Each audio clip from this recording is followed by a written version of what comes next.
My favorite part about competing in Formula Drift is the challenge. There are just an insane amount of world-class drivers here from all over the planet that are all competing for one thing, and that's to not only win an event, but to win a championship.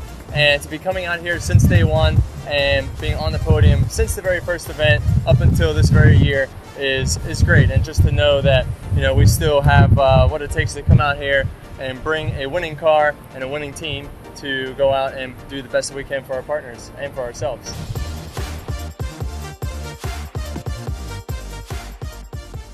Irwindale is special to me because my very first pro competition took place here, and that was at a drift show-off event in October 2003. It was actually the beacon that was, I guess you could say, lit where I came out in search of chasing a professional driving career. It actually was a few months before that at the D1 Driver's Search in the summer of '03, and that event went terribly, also held here. We did not qualify, we didn't do well. I drove back to Pennsylvania and just kind of like got my stuff together and just knew that if I didn't get back out to California and start, you know, performing at events, I was going to miss the wave.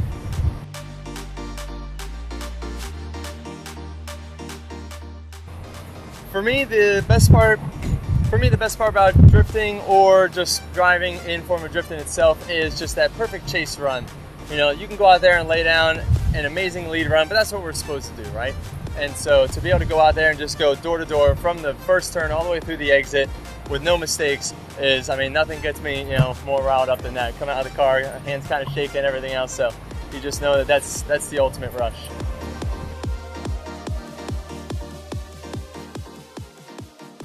It's hard to pick one, but the funny part is that so many of them happened here. The highest of highs and lowest of lows all happen here at Irwindale. Because it is the final round of the year, right? So you either are going out there and throwing it all down, trying to get your very first win, which we did here in Irwindale in 2005. You are coming out here to try and solidify a championship, which we did in 2009.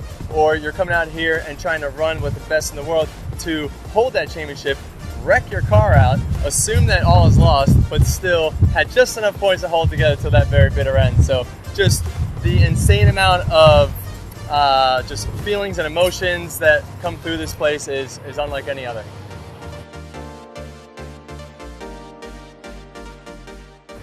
What I love about using ACT clutches in my vehicles is the incredible reliability. We have had ACT clutches in our cars for decades in all different builds, even back before I was a professional driver, and just the sheer number of applications that they have to know that you can get the perfect clutch for your car, your power plant, and be able to handle the abuse. What I would tell any young person who wants to get into drifting is to buy anything that is rear-wheel drive and reliable and just get out to the track. Doesn't matter what the car is. A lot of people get too hung up on the build and having the perfect car, the perfect look, or whatever it is, but if you want to be a driver and you want to compete, you just have to be behind the wheel.